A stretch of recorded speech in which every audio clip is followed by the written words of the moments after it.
It's Ron Reader Digs the Universe.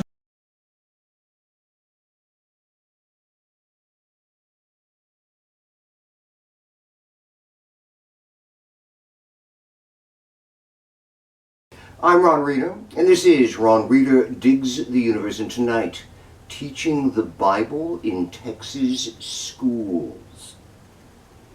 A few months back on that Baytown gossip page I frequent on Facebook that I've mentioned here before, I discussed the new law here in Texas mandating display of the Ten Commandments in public schools with a supporter of that law. What could possibly be wrong with displaying the Ten Commandments, she asked. It's all just advice about being a good person.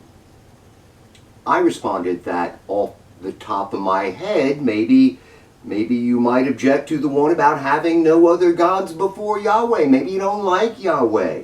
Maybe you don't see him as a God of love, but rather as a genocidal monster who once destroyed humanity and plans eventually to do it again, and who commanded his people, the Israelites, to commit genocide as well. Maybe some people aren't down with genocide.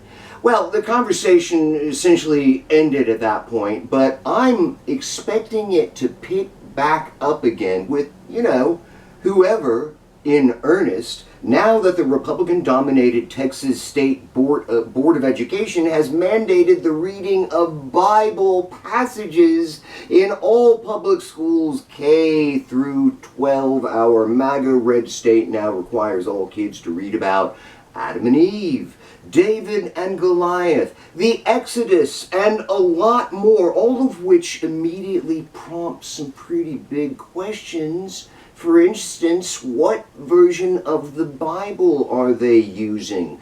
The popular but shoddy and, according to Bible scholar Dan McClellan, poorly translated King James Version? The Catholic Bible? Orthodox? Coptic? Better be careful with this.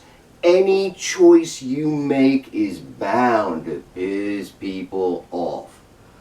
Now, don't get me wrong. I actually support studying the Bible in school. It is, as supporters of the reading list observe, an essential text in the Western literary canon. But I believe we should study the Bible. For instance, Adam and Eve. Genesis actually contains two separate, distinct creation stories, one placing the creation of man closer to the beginning of the week and referring to God as Elohim, with the other placing Adam and Eve toward the end of the week and referring to God as Yahweh. Bible scholar Bart Ehrman says it's because the Jews were not a single united group early on and had competing creation stories that needed to be reconciled somehow, albeit, not too well. For that matter, there is absolutely no physical evidence for the Exodus.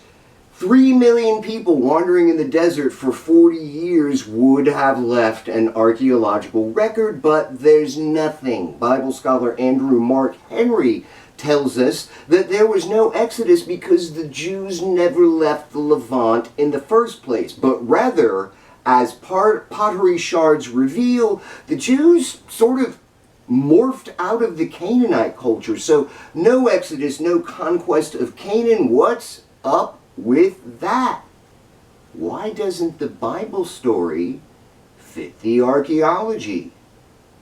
This is what it means to study the Bible critically, culturally, and historically contextualized, exactly the way you'd study any other text and anything else, or even simply taking these Bible passages at face value. Well, that's just religious indoctrination on the taxpayer's dime, which is anathema to the American culture.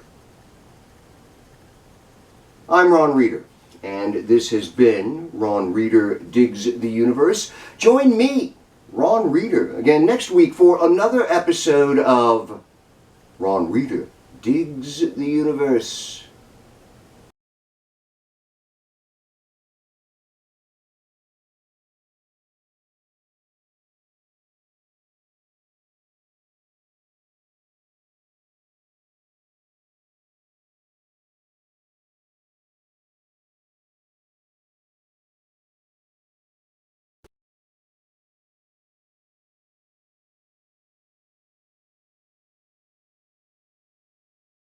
David and Goliath. Goliath was a Philistine, and the Philistines came to the Levant in the wake of the Bronze Age collapse. It is understood by historians and archaeologists that they had no choice and had come there just so they could survive.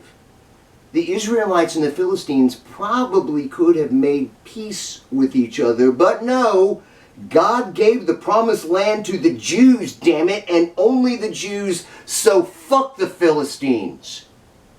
Will Texas teach that? I sure hope so.